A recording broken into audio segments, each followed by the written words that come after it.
Welcome back. So we'll continue our discussion on optical fiber. In my previous video on optical fiber, you have understood about the construction of the optical fiber, need for optical fiber communication, and how the optical fiber can be used to guide the light signal using the total internal reflection. Now, in this video, let me explain how to launch the optical signal into the core of the optical fiber and how it is possible to ensure that all the light that has been funneled into the core undergo total internal reflection. Okay, so now that can be understood under the article heading angle of acceptance and numerical aperture. Okay. So now, I have written one optical fiber cross section in the diagram of the optical fiber cross section. So you know that optical fiber has got the two part. One is the core having the refractive index N1, and other two are the cladding having refractive index N2, and the refractance of the core is greater than the refractance of the cladding. Both the core and the claddings are concentric cylindrical structure. So you can imagine, so optical fiber axis, one central axis, what you call optical fiber axis. All angles are measured with respect to optical fiber axis, which is the normal. Okay, so now let us assume that for the time being, so this outside medium is air. That means optical fiber is in air. I repeat, the outside medium is air, core has got the refractive index N2, and cladding part has got the refractive index N1. This dashed line, dotted line indicates the optical fiber axis. Consider a ray of light which enters into the core with angle of incidence is equal to theta naught. Okay, it is traveling from rarer medium to denser medium. That means it is traveling from air to silica, for example. Okay, it is traveling from rarer medium to denser medium. That means it bends towards the normal. Which is the normal? Optical fiber axis is the normal. So that means angle of refraction is equal to theta 1. Obviously, theta 1 will be less than theta naught. After refraction along OB, that means after traveling through the core of the optical fiber along OB, it reaches the core cladding interface at point B. Okay, using this geometry, it's easy to understand that this angle is theta 1, angle of refraction. This angle will be theta 1, and the remaining angle will be 90 minus theta 1. That means for this ray AO, ultimately it reaches the core cladding interface at point B with angle of incidence is equal to 90 minus theta 1. For the time being, let us assume that 90 minus theta 1 is the critical angle. In my previous video, I told you that the critical angle depends only on refractive indices of the core and the cladding. So since N1 is fixed, N2 is fixed there, let us assume that 90 minus theta 1 is the critical angle for this given optical fiber. Okay, since 90 minus theta 1 is the critical angle, just now we assumed it. So if the angle of incidence is equal to critical angle, obviously the angle of refraction is equal to 90 degrees. That means this ray grazes the interface along BC. Okay, so that means if I start from A, O, B, C, angle of incidence is at the core cladding interface is 90 minus theta 1, angle of refraction is equal to 90 degree, is just grazes the interface. So this path is called critical incidence. What is that? Critical incidence. All the calculations are done with respect to this AOBC, what you call critical incidence case, right? Okay, so now let us consider two cases. One, a ray entering into the core of the optical fiber with angle of incidence less than theta naught. Another ray, second case, angle of incidence is greater than theta naught. Another ray enters into the core at point O with angle of incidence greater than theta naught. Okay, the first case we will consider angle of incidence. Consider a ray of light which enters into the core with angle of incidence less than theta naught. Obviously, angle of refraction will be less than theta naught.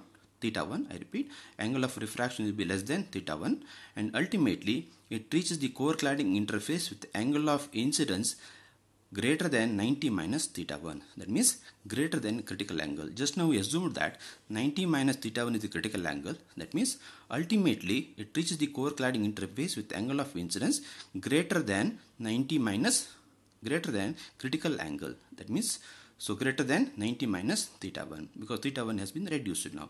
Okay, ultimately it reaches the core cladding interface with angle of incidence greater than the critical angle. And also you understood that if angle of incidence is greater than the critical angle, then it undergoes total internal reflection, and again it reflected back in the same medium. Again it undergoes total internal reflection when it reaches this point there, right? That's a different issue now. Now consider another ray, second case, with angle of incidence greater than theta naught. Obviously, if angle of incidence is greater than theta naught, angle of refraction will be greater than theta 1. Theta 1 has been increased now. That means angle of incidence at the core cladding interface at point B will be less than 90 minus theta 1. That means less than critical angle. Okay, that means it fails to undergo total internal reflection, because you know that whenever the angle of incidence is less than critical angle, it fails to undergo total internal reflection. Okay, so ultimately three cases arises. If angle of incidence is equal to theta naught, it just grazes the interface. If angle of incidence is less than theta naught, it undergoes total internal reflection. If angle of incidence is greater than theta naught, it fails to undergo total internal reflection. It comes to the second medium, that means cladding. It is lost. This theta naught is called limiting angle, okay, or it's also called waveguide acceptance angle. Theta naught is called waveguide acceptance angle. Okay, sin theta naught is defined as numerical aperture. Okay, sin theta naught is called numerical aperture. If I keep the theta naught constant, rotate AO about the optical fiber axis 360 degree, it traces the cone like this. Okay, so this cone is like this. Okay, so this cone is called acceptance cone, waveguide acceptance cone.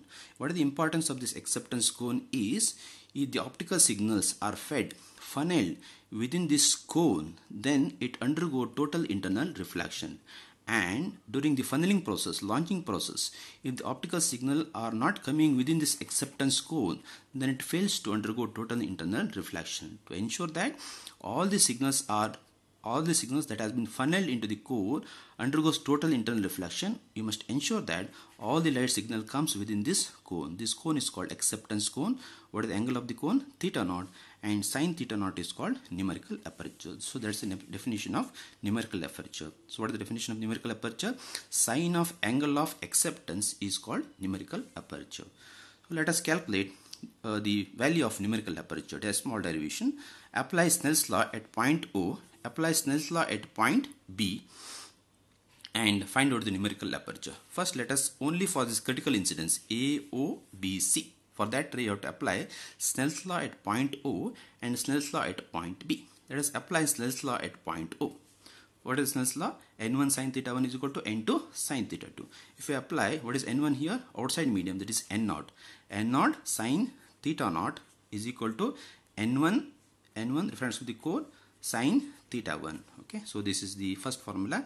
That means sin theta naught. I want numerical aperture. That means sin theta naught is equal to N1 divided by N0 sin theta 1 is equal to N1 divided by N0. What is sin theta 1? Square root of 1 minus cos square theta 1. I got one formula. We shall substitute for cos square theta 1 now. So apply Snell's law at point B. Can you apply Snell's law here at point B? So N1 sin 90 minus theta 1 is equal to N2 sin 90 degree, because it's a critical angle. So angle of refraction is equal to 90 degree. I repeat, N1 sin 90 minus theta 1 is equal to N2 sin 90 degree. So I have written here, applying Snell's law at point B, N1 sin 90 minus theta 1 is equal to N2 sin 90 degree. So just to calculate it, N1 sin 90 minus theta 1 is cos theta 1.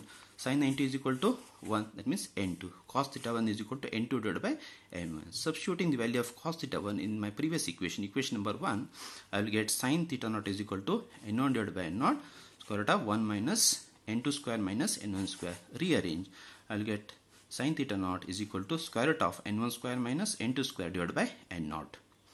Right? So what is sin theta naught? Already I have defined, is nothing but what? Numerical aperture. So numerical aperture is equal to sin theta naught is equal to square root of N1 square minus N2 square divided by N0. What is N1 here? Refractance of the core. What is N2 here? Refractance of the cladding. Outside medium. If outside medium is air or vacuum, then N0 can be taken as 1. Otherwise you have to consider.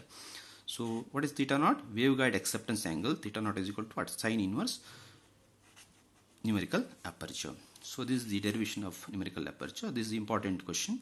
So the question regarding this article goes like this. What is numerical aperture?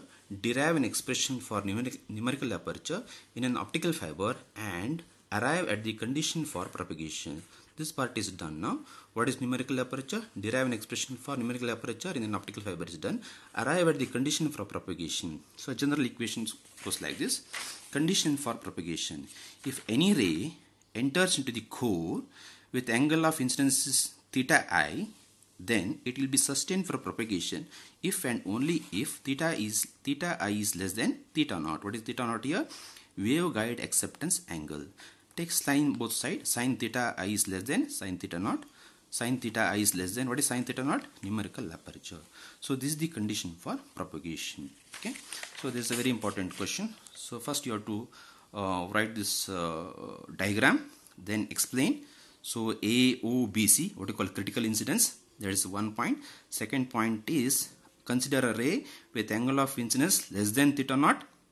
What happens? It reaches the core cladding interface at point P with angle of incidence greater than critical angle. That's why it undergoes total internal reflection. If a ray enters into the core with the angle of incidence greater than theta naught, it reaches the core cladding interface at point B with angle of incidence less than critical angle. That's why it fails to undergo total internal reflection. It goes to the second medium like this. It is lost. It will not be sustained for propagation. That means for sustainment of the signal, all the signals should come within this acceptance cone, imaginary cone. So this is the point to be understood now. Okay.